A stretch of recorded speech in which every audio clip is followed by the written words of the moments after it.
I'm David Sable, bringing you the video edition of my LinkedIn newsletter, Imagine, a place where we ask questions. We follow questions down because the only way to get to really good answers is to ask really good questions. So today, I want to talk about 2021. Every year for the past 20 years or so, I post in January my cloudy crystal ball predictions. And my crystal ball is cloudy. I'm honest about it. And I thought I would do the same this year because, at the end of the day, there's this whole notion of forecasting. And what is forecasting? I always say that forecasting is the art of saying what will happen and then explaining why it didn't.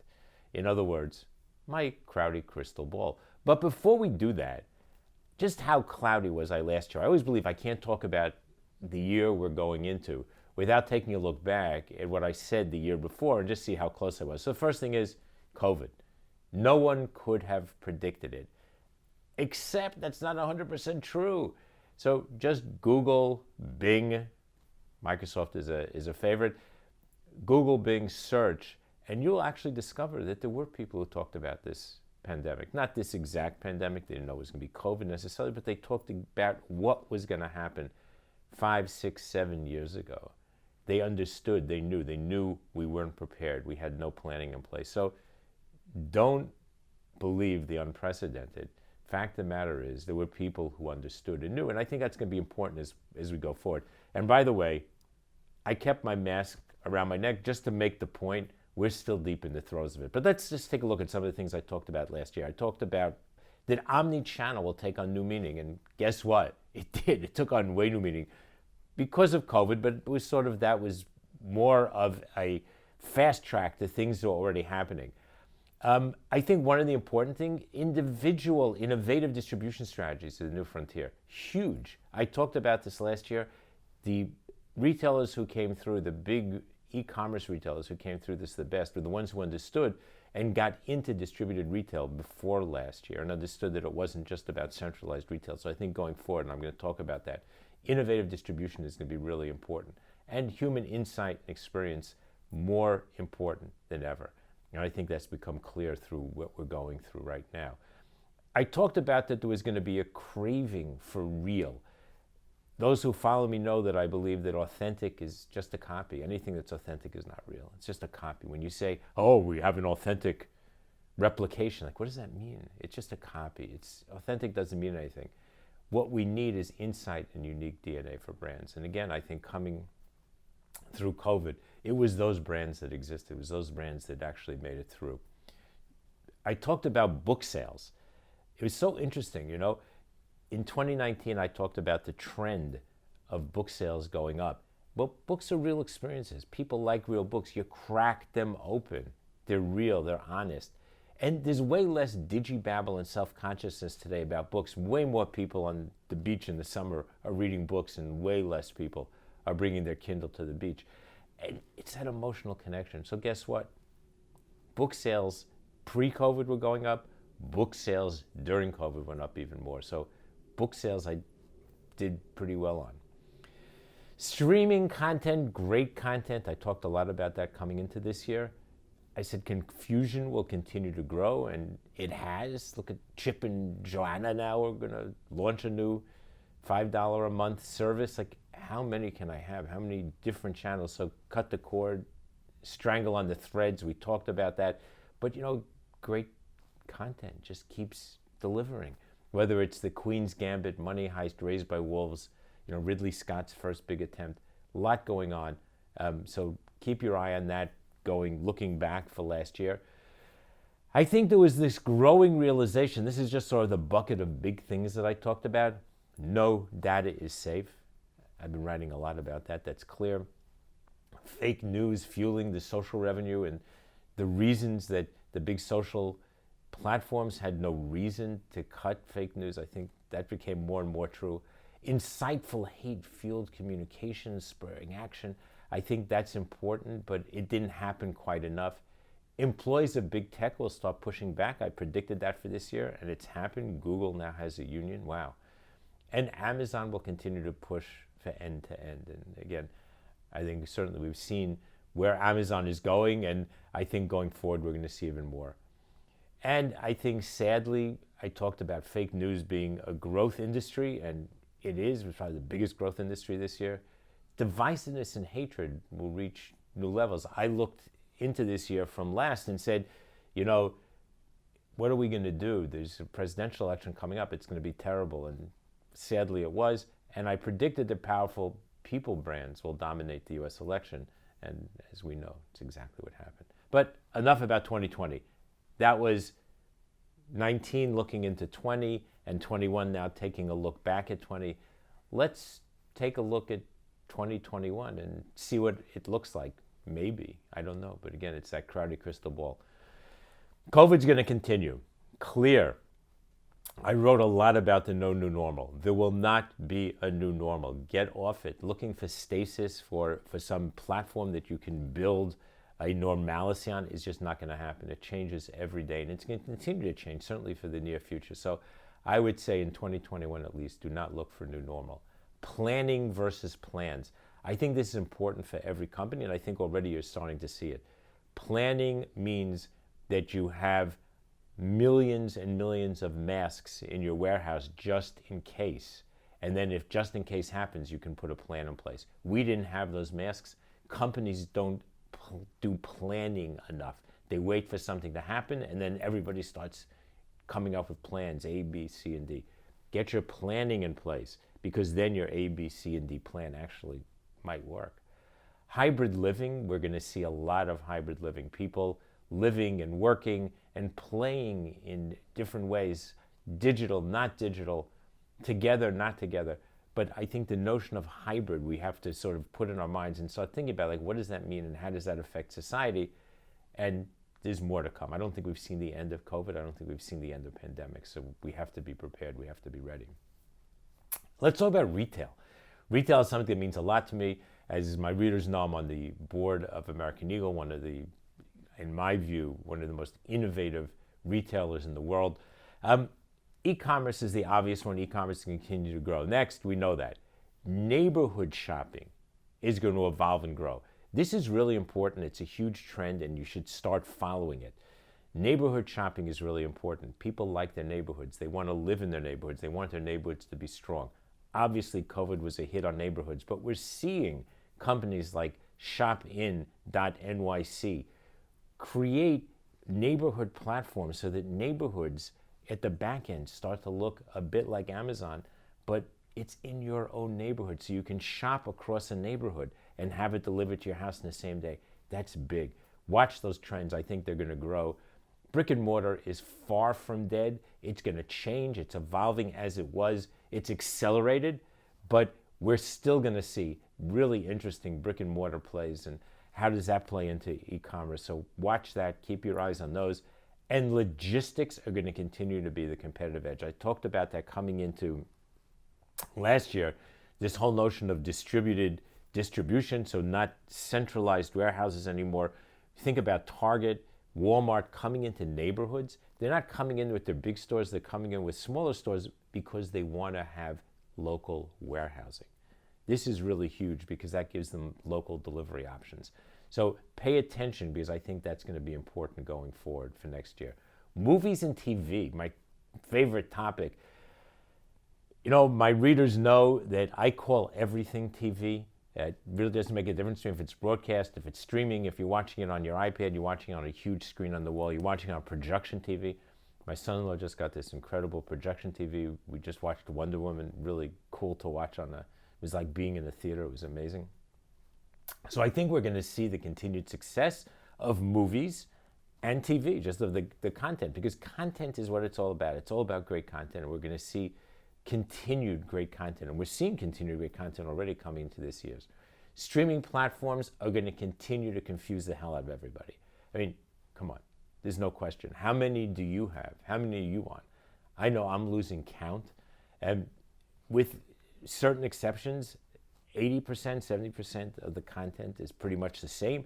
So how much is it worth you to pay for that 30%? You want to pay full freight on all the different platforms. Maybe yes, maybe no. I am now, because I like it. There's stuff I'm watching on Prime. There's stuff I'm watching on HBO Max. There's stuff I'm watching on Disney and, of course, Netflix, and I'm paying for all of them. So I don't know. Like I said, cut the cord, strangle on the threads, and Trump media. So you're going to see Trump media. Trump media, think about this, right? I don't think it's going to be competitive to Fox, but even if you take the numbers at their smallest, 20 million people paying him $100 a year, that's a lot of money to play with. So I think you're going to see Trump media. It's going to be a platform for ranting and raving and all kinds of stuff. But what the hell, it's definitely going to be out there. Here's the question. Work. Everybody's talking about work. Everybody's saying back to work. I'm not sure what back to work means. I think many of you have been working. And work is not something to joke about. It's not something to make fun of, because, look, we all know friends who are furloughed, friends who are out of work, and there are way too many of them. And hopefully people start finding their way back to jobs soon. But I don't get this notion of going back to work, because the people who've been working from home have been working. And we talk about their productivity, we talk about how much they're doing. So what does it mean going back to work? You have been working. What it really means is going back to the office. So I don't want to say going back to the office. I don't want to say going back to work. I want to talk about going forward to work, because we need to think about work in a different way. We need to go forward. So what does that mean? Hybrid, obviously, it's going to be a hybrid. So let's stop talking about that. Obviously, there's going to be a balance here between people working from home, people coming into an office. But the real problem is the workplace. See, I think what's happened is COVID has uncovered the sad seams that were existing in people's offices. Crowded space, people benching, hoteling, whatever, hot desking. People didn't like that. So we pretend that it's great. We talk about how productive it is, but I don't know how great it is. It doesn't seem, according to all of the surveys that I've seen, that's not a good place to be. So the workplace is hurting. So how do we make the workplace better? And productivity is measured in so many ways. So we know that personal productivity goes up when you sit by yourself, but group productivity is not going up. And I think that's part of the issue. So how do we balance this notion of personal productivity against group productivity? Don't conflate saving money with hoteling and benching, thinking that that's somehow a cool way to work. If you need to save money for your office and that's why you're doing it, that's great. But I don't think we can conflate the two. Don't confuse them. Work-life balance, clearly work-life balance is an issue, even working from home. So I get that some people think, wow, it's great, I'm home. But there are just as many people who are stressed at home because their kids are running around, or they just don't know how to balance that moment, because they're working and living and playing all in the same place. And so the work-life balance that you thought you had and your ability to be in control kind of goes away very, very quickly. So I think that's something we have to think about and not be so glib about. And finally, this is just a thought that I'm throwing out there, but think about this. Will some local entrepreneur whose team sits with them in their garage, think about the old HP, beat the big companies who have distributed their workforce? So is the next big disruption going to come from a small group of people sitting together in an incredible team atmosphere, working together, collaborating in the ways that we know how to collaborate when we do that, with all the serendipity and the ability to build on ideas because you're together and sort of in that cooker all the time together? Will they be the next big disruption? Keep your eye on that. Advertising. Well, advertising close to my heart. And advertising was written off 10 times during this pandemic by many people. And I never saw it. I don't see it. I only see advertising coming out stronger. At the end of the day, advertising continues to fuel all. Basically, everybody's coming out of this, all the platforms making way more money from advertising than they ever did. Performance marketing has continued to grow. I think that is going to be, again, people are going to start paying a lot more attention to the performance marketing side. We talk a lot about the brand side, but I think that if anything that you should have learned from the so-called Facebook boycott, I should say, a failed Facebook boycott, was that The big brand advertisers were a blip to them because it's the performance marketers who are fueling their platform. And that says a lot. And I think that the big companies are starting to pay attention to that. How does performance marketing and brand marketing link? What is the juncture and how do we make it work for everybody? So we're going to see a lot more around performance marketing. Tech is an enabler. It's not the idea. I think that's critical. I think it's critical to the market.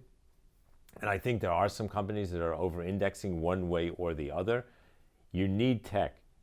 Obviously, tech is the enabler for everything that we do. It always was, it always will be, and it's beautiful because it's more every year that goes by. There's a new adaptation.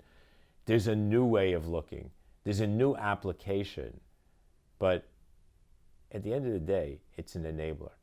And it's an enabler for big ideas. And if you just have one or the other, you're going to fail. Advertising will always be about the story. The tech enables a story, but if you don't have a story, all you got is a lot of bits and bytes. So don't forget that. I think we're going to see more consolidations as the market comes together in the big side. And I do believe there will be a rise of independence. I think that we're going to see independent agencies again taking a bigger and bigger role in the market.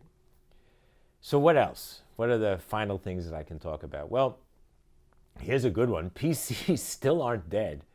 So every year that I can recall, there's been the articles about PCs are dead, PCs are dead. PCs are still not dead.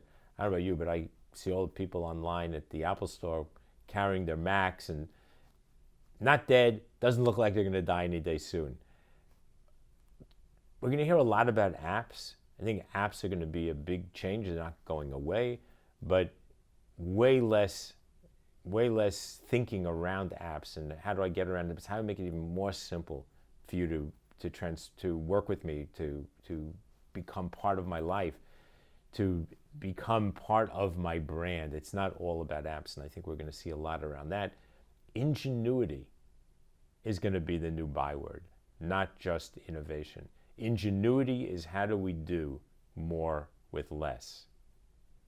It's how do I create, and everybody who's been out there, everybody in COVID, all of you who have kids or have friends who have kids, or whatever, it really doesn't make a difference, but you've all seen ingenuity, and I'm sure that you've all applied ingenuity sometime during the past year, and certainly during the first 8 months of this thing, when you couldn't get out.